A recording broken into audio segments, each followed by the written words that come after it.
so because I messed up the count. And then just releasing the legs down. Again, you can just rock them side to side, maybe releasing any tension that you might feel in the hips.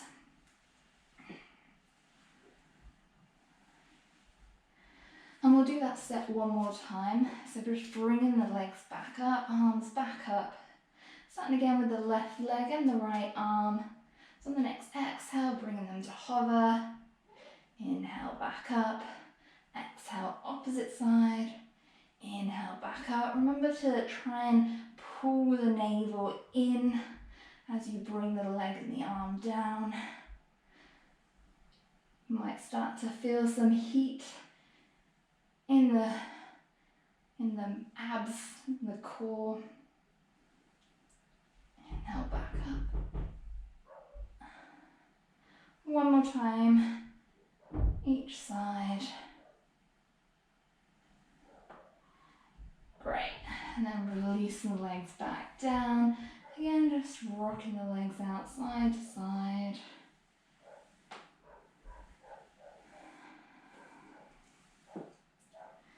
And when you're ready, slowly rolling your way back up.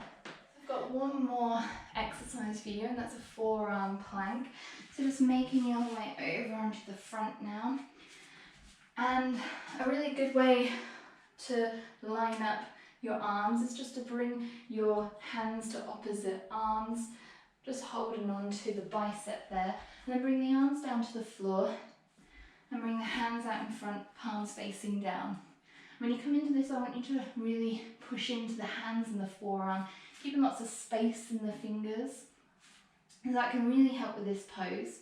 However, if you do have quite tight upper back, then you might notice your hands start to come together. And if that happens, you can try and push them out if you like, or you can just bring your hands and clasp them in front of you so you're in a bit more of a diamond shape. So take whichever option's best for you. Maybe try out both. And then just send the feet out behind. Again, you don't want your hips coming up too high and you don't want them sagging down, so just pull the navel in. We're aiming for a nice straight line. You drop the knees down at any point.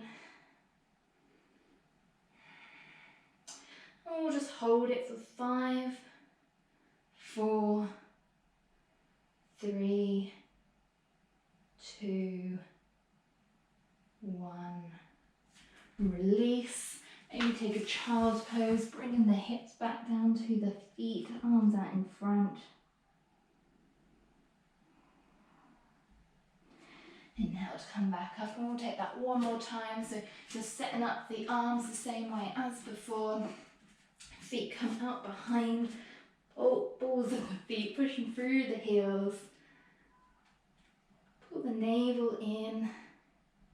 Start to feel some heat generate in the core.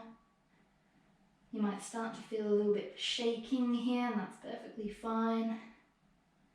We'll hold it for 5, 4, 3, 2, 1.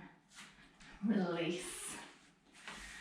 So again, taking a quick child's pose, releasing the head down. Taking a couple of breaths here.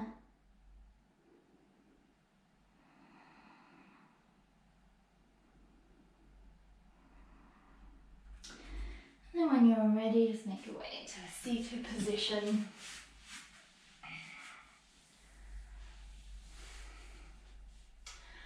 So that's the end of day 2. I hope to see you back for tomorrow, day 3, and I hope you have a fantastic rest of the day. Thank you for practicing with me.